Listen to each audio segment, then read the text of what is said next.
الله وكفى وسلام على عباده الذين اصطفى أما بعد. قال الله تعالى في القرآن المجيد والفرقان الحميد: أعوذ بالله من الشيطان الرجيم. بسم الله الرحمن الرحيم. وإذ ابتلى إبراهيم ربه بكلمات فأتمهن قال إني جاعلك للناس إماما. وقال الله تعالى في مقام آخر: والفجر وليال عشر والشفع والوتر. صدق اللہ مولانا العظیم. میرے محترم بزرگوں اور دوستوں، جس طریقے سے مکان کو فضیلت حاصل ہوتی ہے، اسی طریقے سے زمان یعنی زمانے کو بھی فضیلت حاصل ہوتی ہے. مثلا اللہ کے نبی علیہ الصلوۃ والسلام نے ارشاد فرمایا کہ حرم شریف کے اندر پڑھی جانے والی ایک نماز کا ثواب 1,00,000 نمازوں کے برابر ہے، اور مسجد نبوی کے اندر ایک نماز پڑھی جانے والی نماز کا ثواب 50,000 ہے. مسجد اقصی کے اندر ایک نماز کا ثواب 25,000 ہے. اسی طریقے سے اللہ تبارک و تعالیٰ نے جس طریقے سے مکان کو فضیلت بخشی ہے، ایسے ہی اللہ تبارک و تعالیٰ نے زمان کو بھی فضیلت بخشی ہے. ہم اور آپ جس مہینے میں داخل ہو چکے ہیں اور اس کا پہلا عشرہ چل رہا ہے، یہ بہت مقدس مہینہ ہے اور بڑی فضیلتوں والا یہ عشرہ ہے. پورے سال آپ جانور ذبح کرتے رہیے، لیکن اللہ کے نبی علیہ الصلوۃ والسلام کا یہ وعدہ نہیں ہے کہ جانور کا خون زمین پر گرنے سے پہلے اس کی مغفرت کر دی جاتی ہے. لیکن اس عشرے کے اندر 10، 11، 12 ان دنوں کے اندر جو جانور ذبح کیا جاتا ہے، اللہ کے نبی علیہ الصلوۃ والسلام نے ارشاد فرمایا کہ جس کی طرف سے قربانی کی جاتی ہے، خون کا قطرہ زمین پر گرنے سے پہلے اس کی مغفرت کر دی جاتی ہے. اللہ کے نبی علیہ الصلوۃ والسلام نے اس مہینے کی فضیلت بیان کرتے ہوئے فرمایا کہ جو شخص اس عشرے کے اندر ایک روزہ رکھے گا، اللہ اسے پورے سال کے روزوں کا ثواب دے گا. ایک مرتبہ اللہ کے نبی علیہ الصلوۃ والسلام نے فاطمہ سے فرمایا: فاطمہ، جب تمہاری جانب سے قربانی کی جائے تو وہاں پر موجود رہیے، اور جانور کا خون زمین پر گرنے سے پہلے اللہ اس کے گناہوں کو معاف کر دیتا ہے، وہ قطرہ قبول ہو جاتا ہے. پلٹ کر کے سوال کیا: یا رسول اللہ، کیا یہ فضیلت سادات کے لیے ہے؟ آپ نے فرمایا: نہیں، قیامت تک آنے والے تمام ایمان والوں کے لیے، قیامت تک آنے والے جتنے ایمان والے ہیں ان سب کے لیے. تو اس کی یہ فضیلت ہے. دوسری فضیلت یہ ہے کہ جب یہ مہینہ شروع ہوتا ہے تو حضرت ابراہیم علیہ السلام کا تذکرہ شروع ہوتا ہے. آج دنیا لوگ حاصل کرتے ہیں ڈاکٹری کی پیسہ دے کر، IAS بنتے ہیں پیسہ دے کر، انجینئر بنتے ہیں پیسہ دے کر، ڈگریاں خریدی جا رہی ہے، پڑھائی لکھائی کرو دے رہی ہے. اللہ تبارک و تعالیٰ نے حضرت ابراہیم کو اپنا خلیل بنایا تو اللہ نے امتحان سے بھی گزارا. حضرت ابراہیم علیہ السلام جس گھر کے اندر پیدا ہوئے تھے، عراق کے اندر پیدا ہوئے تھے، جس گھر کے اندر پیدا ہوئے تھے، اس گھر کے اندر بت پرستی نہیں ہوتی تھی، بلکہ وہاں بت بنائے جاتے تھے اور وہاں سے بتوں کو بیچا جاتا تھا. اس زمانے کا بادشاہ نمرود بہت بڑا مشرک تھا، شرک کرنے والا تھا، اور اس زمانے کے اندر جو سب سے زیادہ بڑا پجاری تھا اس کا نام تھا آزر. آزر تو لقب تھا، نام کچھ اور تھا. یعنی جو اس زمانے اس زبان کے اعتبار سے جو سب سے زیادہ تھا اس کو آزر کہا جاتا تھا. حضرت ابراہیم علیہ السلام اس گھرانے کے اندر پیدا ہوئے. آپ کی طبیعت میں بچپن سے ہی شرک سے نفرت تھی، لیکن والد صاحب ان کے یہ سمجھ رہے کہ آزر یہ ابھی بچہ ہے، آگے چل کے خود سمجھ جائے گا. جیسے آج کل کے زمانے میں ہوتا ہے نا، جب بچہ اپنے باپ کی بزنس کو دیکھتا ہے دھیان نہیں دیتا ہے، لیکن ابا سمجھتے ہیں بیٹا بڑا ہوگا ہماری انکم دیکھے گا اتنی انکم آ رہی ہے تو یہ خود بہت سدھر جائے گا. تو آزر بھی یہ سوچ رہے تھے ابراہیم آگے چل کے سدھر جائیں گے، لیکن حضرت ابراہیم علیہ السلام جو بڑے ہوتے رہے اپنے باپ سے سوال کرنا شروع کر دیے. ایک مرتبہ فرمایا ابا جان آپ جن بتوں کی پوجا کرتے ہیں، جن کے سامنے سجدہ کرتے ہیں، ان کو دکھائی نہیں دیتا، ان کو سنائی نہیں دیتا، یہ ان کے اوپر مکھی بیٹھ جائے تو بھگا نہیں سکتے ہیں، ان کی عبادت کرنے سے کوئی فائدہ نہیں. حضرت ابراہیم کو آزر کبھی ڈانٹ دیتے تھے کبھی سمجھا دیتے تھے، لیکن جو بڑے ہوتے رہے حضرت ابراہیم علیہ السلام کی گفتگو میں شدت آتی چلی گئی. تھوڑا اور بڑے ہوئے، جو ان کے ہمجولی کے تھے حضرت ابراہیم علیہ السلام کے، ان کے پاس بیٹھنا شروع کر دیا، ان کو سمجھانا شروع کر دیا کہ بھائی ان بتوں کی پوجا کرنے سے کوئی فائدہ نہیں سوائے ایک اللہ کے.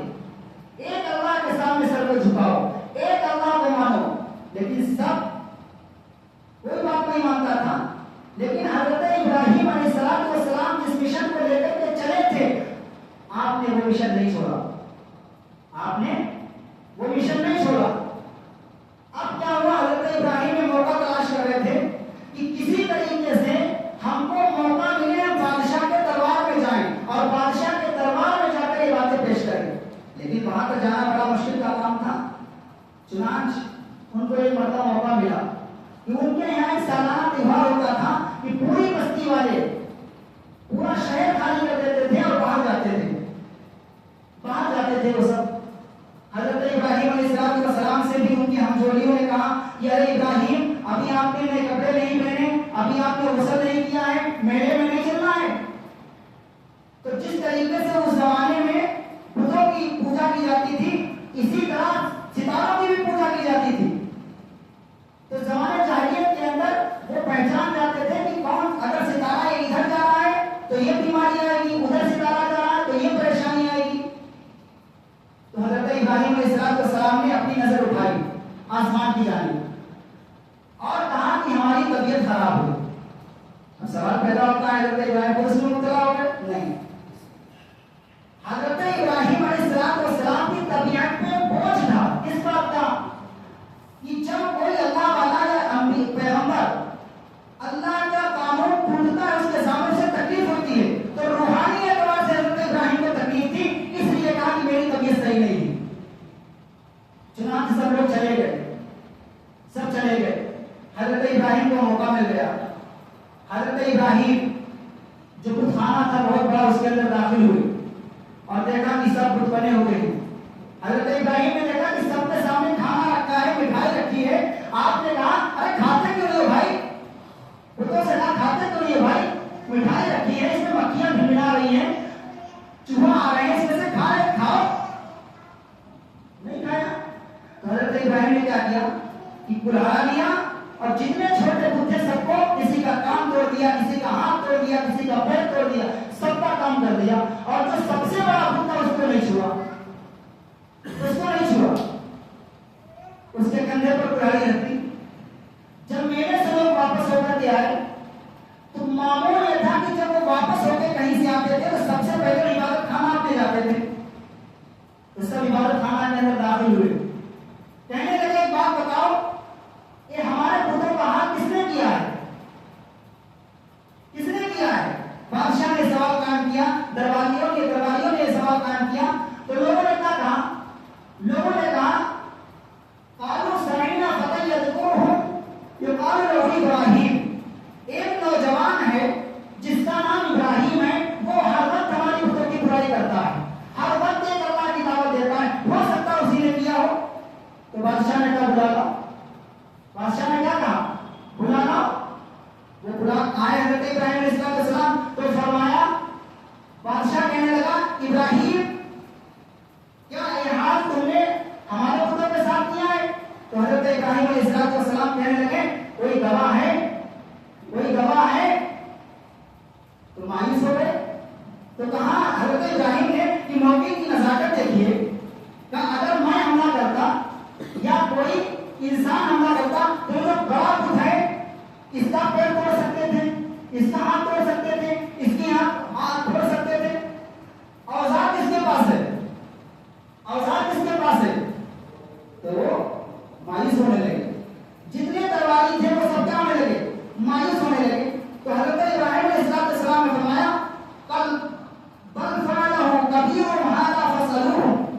جس کے کندھے پر کڑھائی رکھی ہے، اس سے پوچھ لو، اس سے پوچھ لو۔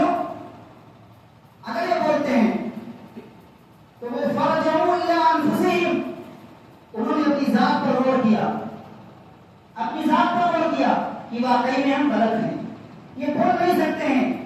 لیکن اب بادشاہ چڑھ گیا، اب بادشاہ کو چڑ پیدا ہو گئی کہ حضرت ابراہیم کو اور تکلیف دی جائے، چنانچہ اس نے کیا کیا، اعلان کر دیا کہ اپنے معبودوں کی جانب سے حضرت ابراہیم سے انتقام لے لو۔ اب سارا معاملہ انتقام انتقام انتقام انتقام ہونے لگا۔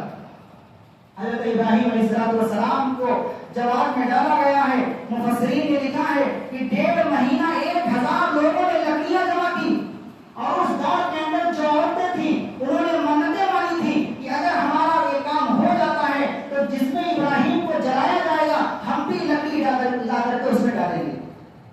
حضرت ابراہیم علیہ السلام، کیا محبت تھی اللہ سے حضرت ابراہیم کو، کیا محبت تھی۔ حضرت ابراہیم کو جب ڈالا گیا تھا آگ کے اندر، تو روایات کے اندر آتا ہے کہ آسمان پر 2 ہی مرتبہ فرشتے روئے ہیں۔ ایک وہ مقام ہے جب میرے آقا علیہ السلام کے اوپر طائف کے اندر پتھر چلائے گئے تھے، میرے آقا علیہ السلام نے فرمایا تھا کہ اے طائف والوں، ہمارے دائیں سے پتھر مار لو، بائیں سے پتھر مار لو، پیچھے سے پتھر مار لو، لیکن آگے سے پتھر مت مارو، مجھے اللہ کا پیغام سنانے دے دو، ہم تمہارے پاس اللہ کا پیغام لے کر کے آئے ہیں، لہٰذا میرے چہرے کو سلامت رکھو۔ ایک وہ مقام تھا کہ آسمان پر فرشتے روئے تھے، اور ایک یہ مقام ہے کہ جو حضرت ابراہیم علیہ السلام کو آگ کے اندر ڈالنے کی کوشش کی جا رہی تھی، تو اللہ تعالیٰ سے جبرائیل نے کہا کہ اللہ، اس روئے زمین پر تیرا ایک ہی تو بندہ ہے جو تجھے سجدہ کرتا ہے، تجھے معبود مانتا ہے، تیرے سامنے اپنی فریاد رکھتا ہے، آپ دنیا اسے آگ کے اندر جلانے کے لیے تیار ہے؟ تو دادا حضرت ابراہیم نے، اللہ تعالیٰ نے کہا جبرائیل جاؤ میرے محبوب سے، میرے خلیل سے پوچھو، کیا اگر تمہاری اسے ضرورت ہے تو اس کی مدد کرو، اس کی مدد کرو۔ حضرت ابراہیم علیہ السلام کو جواب کی جانب لے کر کے جا رہے تھے لوگ، حضرت جبرائیل آئے، کہنے لگے آپ حکم دیجئے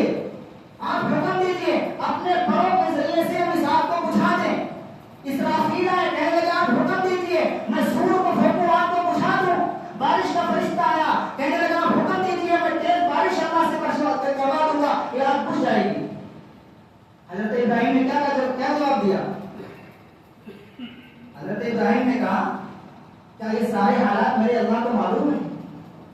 یہ سارے حالات کیا اللہ کو معلوم ہے؟ کہا بلا شبہ اللہ کو معلوم ہے۔ کہا اگر میرا رب یہ چاہتا ہے کہ ابراہیم آگ کے اندر جلے تو ابراہیم آگ کے اندر جلنے کے لیے تیار ہے۔ اگر میرا رب یہ چاہتا ہے کہ ابراہیم آگ کے اندر جلے تو ابراہیم آگ کے اندر جلنے کے لیے تیار ہے۔ یہ محبت تھی حضرت ابراہیم کو کس سے؟ اللہ تعالیٰ سے۔ آج ہماری محبت میں کتنا اثر ہے معلوم ہے؟ جب اللہ کے گھر سے اللہ اوپر کی صدائیں اٹھتی ہے نا، ہم اپنا بزنس نہیں چھوڑ سکتے ہیں، اپنی تجارت نہیں چھوڑ سکتے ہیں، اور اللہ کے رسول صلی اللہ علیہ وسلم کی سنت کو نہیں اپنا سکتے ہیں، اور دعویٰ یہ کرتے ہیں کہ ہمیں اللہ سے بڑی محبت ہے اور مصطفیٰ صلی اللہ علیہ وسلم سے بڑی محبت ہے۔ ہماری مثال تو ایسی ہے جیسے ایک صاحب رو رہے تھے اور ان کے تھیلے میں روٹی بھی تھی، تو بہت زیادہ رو رہے تھے، تو لوگوں نے کہا کہ بھائی کیوں رو رہے ہو؟ کہنے لگے جو ہمیں کتا پالا ہے نا، یہ کتا مرنے کے قریب ہے بھوک کی وجہ سے۔ تو جو لوگ پوچھ رہے تھے انہوں نے کہا تیرے تھیلے میں تو روٹی ہے، کیا اتنی ابھی محبت پیدا نہیں ہوئی کہ اس کو روٹی نکال کے دے دیں؟ ابھی اتنی محبت پیدا نہیں ہوئی ہے کہ ہم اس کو روٹی نکال کر کے دے دیں۔ اللہ اور اس کے رسول کی محبت ابھی ہمارے اور آپ کے دل میں اتنی نہیں آئی ہے کہ اللہ کے حکم پر ہم لبیک کہہ دیں۔ کسی کے گھر کے اندر بیٹے کی شادی ہو، دیکھیے مولوی صاحب سمجھاتے ہیں کہ بھائی سنت کے خلاف مت کریں، تو کیا کہتے ہیں؟ مولانا صاحب بچے کی شادی ہے، سمجھا کیجیے خوشی کا موقع ہے۔ ارے اللہ کے بندے، آپ کا بچہ جوان ہو گیا، اللہ چاہتا تو آپ کے بچے کو ماں کی گود میں بھی تو موت دے سکتا تھا، جوانی میں بھی تو موت دے سکتا تھا۔ جس اللہ نے تمہیں خوشی کا موقع فراہم کیا، اسی اللہ کی نافرمانی کرتے ہو، اسی اللہ کا حکم توڑتے ہو۔ یہ تو عقل مندی کی بات نہیں ہے۔ تو حضرت ابراہیم علیہ السلام کو آگ کے اندر ڈال دیا گیا۔ اب کیا دیکھا حضرت ابراہیم نے؟ لوگوں نے دیکھا کہ حضرت ابراہیم جب اللہ دیکھ رہا تھا تو اللہ نے جبریل سے نہیں کہا، اسرافیل سے نہیں کہا، اللہ نے فرمایا یا نار کونی بردا مسلمہ، آگ میرے محبوب کو تکلیف نہ ہو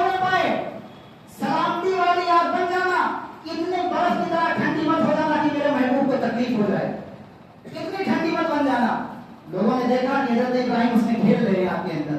اب بادشاہ کو یہ دیکھ کر کے بڑا پریشان ہوا. اب بادشاہ کی ہمت نہیں کہ حضرت ابراہیم کو ہاتھ لگا دے. چنانچہ کیا ہوا کہ حضرت ابراہیم سمجھ گئے اب ہمارے لیے یہاں رہنا مشکل ہے. حضرت ابراہیم نے ہجرت کر دی ملک شام کی جانب. شام میں قیام نہیں کیا, مصر کے اندر پہنچے.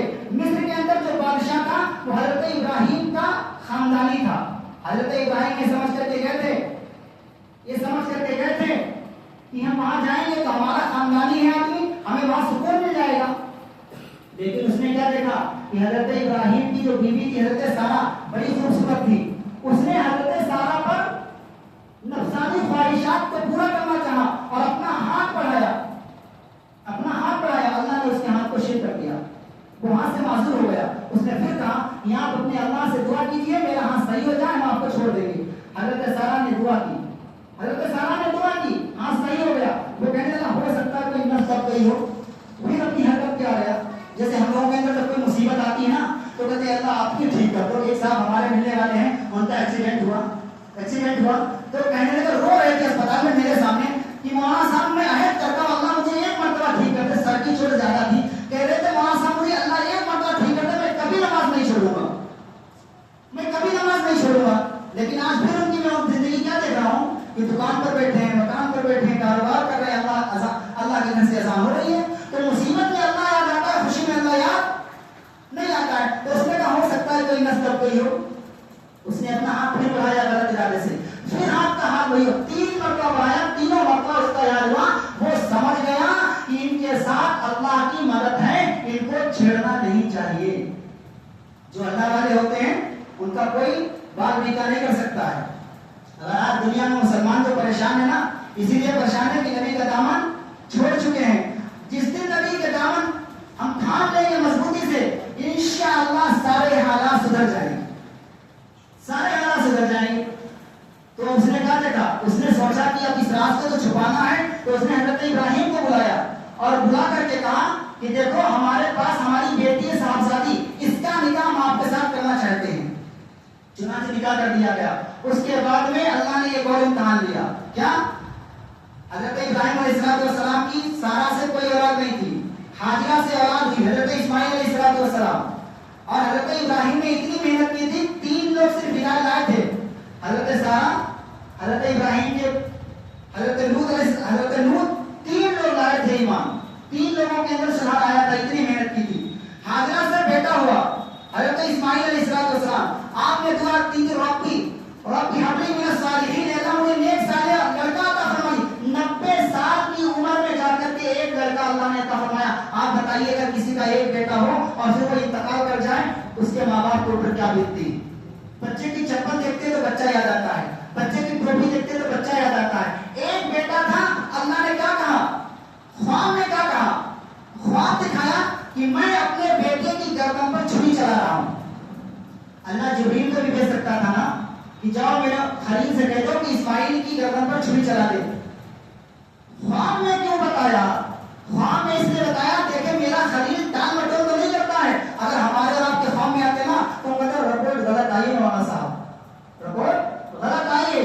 حضرت ابراہیم علیہ السلام نے 3 دن یہ خواب دیکھا. اس کے بعد اپنے بیٹے سے فرمایا یا بنیا انی ارا فی منامی اتفضل مالا تھا کہ اے بیٹے میں نے خواب میں دیکھا کہ میں تجھے ذبح کر رہا ہوں. تو بیٹا بھی کتنا فرما بردار تھا. فرمایا یا ابتی فعل ما تؤمر, اے ابا جان آپ کو جو حکم ملا ہے وہ آپ کر گزریے, آپ اس کو کر دیجئے. ستجدنی انشاءاللہ من الصابرین, آپ مجھے صبر کرنے والوں میں سے پائیں گے. چنانچہ کیا ہوا, فرشتوں پر کوہرام, آسمان پر کوہرام مچ گیا کہ اے اللہ ایک بوڑھا آدمی اپنے 12 سال 13 سال کے بیٹے کی گردن پر چھری پھیر رہا ہے. حضرت ابراہیم نے, اللہ تعالیٰ نے جبریل کو حکم دیا کہ ایک میڑا جنت سے لے کر کے جاؤ, اور چھری کو یہ حکم دیا کہ یہ چھری اسماعیل کی گردن پر نہیں چلنا ہے. فوراً میڑا آیا, گردن پر چھری چلی کس کے, میڑے کی.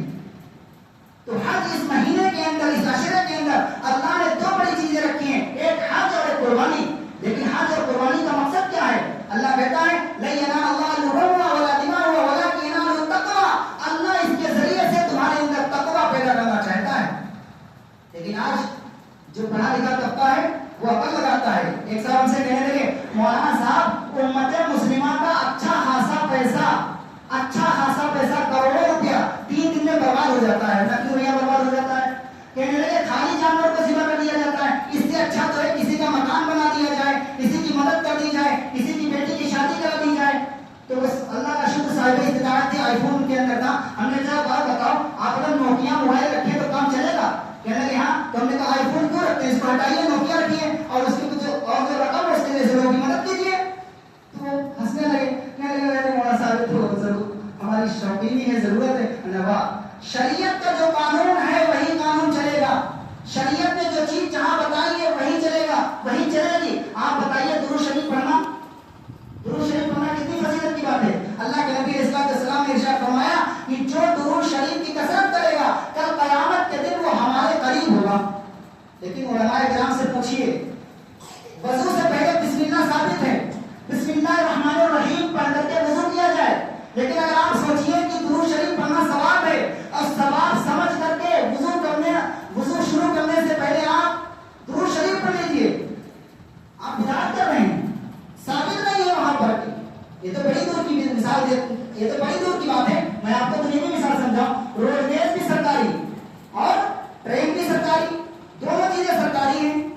آپ روڈ ویز کا ٹکٹ لے لیجیے اور چڑھ جائیے کس کے اوپر, ٹرین کے اوپر, اور ٹی ٹی ہے, ٹی ٹی کا ٹکٹ دکھاؤ, آپ اس کو نکال کر دکھائیں روڈ ویز کا آپ دکھائیے, اور وہ کہے گا بیٹا نہیں ہے تو آپ اس سے کہیے حضور جناب روڈ ویز بھی سرکاری, ٹرین بھی سرکاری, پیسہ تو سرکار ہی کو جائے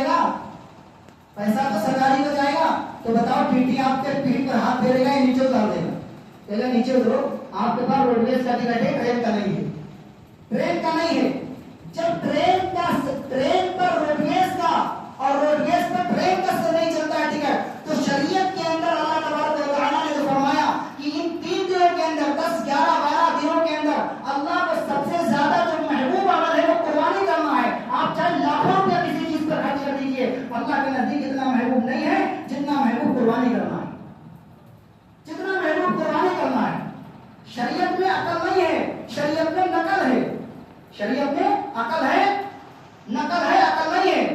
آپ بتائیے حاجی حج کرنے جاتے ہیں, ہم نے ابھی بتایا کہ حرم کے اندر ایک نماز پڑھی جائے گی, اس کا ثواب 1 لاکھ نمازوں کا ثواب, 1 لاکھ نمازوں کا ثواب ملے گا اگر حرم کے اندر پڑھی جائے گی. لیکن اللہ حکم دیتا ہے کہ آپ ایک وقت آتا ہے, اللہ کہتا ہے کہ حرم چھوڑو, مینا کے اندر جاؤ, اور مینا کے اندر جو ایک نماز پڑھی جائے گی اس کا ایک ہی ثواب, ایک ہی نماز کا. آپ جماعت کے ساتھ پڑھ لیں گے تو 27 نمازوں کا ثواب مل جائے گا. اب آپ اللہ تعالیٰ سے کہیے کہ اللہ تعالیٰ ثواب یہاں زیادہ ہے, ثواب حرم کے اندر زیادہ ہے, لہٰذا ہم حرم چھوڑ کر کے نہیں جائیں گے. تو اللہ کیا کہے گا, اپنی مانتے ہو یا میری مانتے ہو؟ اگر اپنی مانتے ہو تو یہیں رہو, میری مانتے ہو تو حرم چھوڑو وہاں جاؤ. اللہ کی مانو گے, اللہ کی بات مانو گے تو فائدہ ہے, اور اگر اللہ کی بات نہیں مانو گے تو آپ کا حج مکمل نہیں ہو سکتا ہے. تو کمال کیا ہے کہ مالک کی بات سمجھ میں آئے تب بھی لبیک کہنا ہے, اور مالک کی بات سمجھ میں نہ آئے پھر بھی لبیک کہنا ہے. اسی کا نام محبت ہے. محبت میں کچھ دیکھا نہیں جاتا ہے, اس کا فائدہ نہیں پوچھا جاتا ہے. جیسے حضرت اشرف علی تھانوی نور اللہ محمد کے پاس ایک صاحب آئے, کہنے لگے حضرت ایک بات بتائیے, ظہر میں 4 رکعت کیوں, فجر میں 2 رکعت کیوں, عصر میں 4 رکعت کیوں, اور مغرب میں 3 رکعت کیوں, عشاء میں 4 رکعت کیوں؟ تو حضرت نے کیا فرمایا, جواب دے سکتے تھے. حضرت نے فرمایا اچھا ایک بات بتاؤ, تمہاری آنکھیں یہاں ہے یہاں کیوں نہیں, تمہاری آنکھیں یہاں ہے یہاں کیوں نہیں, تمہارے کان یہاں ہے یہاں کیوں نہیں, تمہارا چہرہ یہاں ہے یہاں کیوں نہیں؟ تو وہ ناراض ہو کے, وکیل صاحب تھے, وہ ناراض ہو کے چلے گئے. حضرت نے ایسا جواب دیا. تو جو مریدین تھے وہ کہنے لگے حضرت ایک بہت بڑا بے نمازی ہے, اس کو آپ جواب دے دیتے, ہو سکتا ہے نماز پڑھنے لگتا. تو حضرت نے فرمایا کہ اس کو جواب دینا صحیح نہیں تھا. فرمایا کیوں؟ کہا اس لیے اگر اس کو میں وجہ بتا دیتا تو شریعت کے ان اعمال پر یہ اس پر عمل کرتا جو اس کے سمجھ میں آتا, اور جو سمجھ میں نہیں آتا اس پر عمل نہیں کرتا. تو اللہ سے محبت کا تقاضا یہ ہے, چاہے مالک کی بات سمجھ میں آئے یا نہ آئے, ہر وقت مالک کی بات پر لبیک کہنا ہے. اللہ رب العزت ہم سب کو عمل کرنے کی توفیق نصیب فرمائے.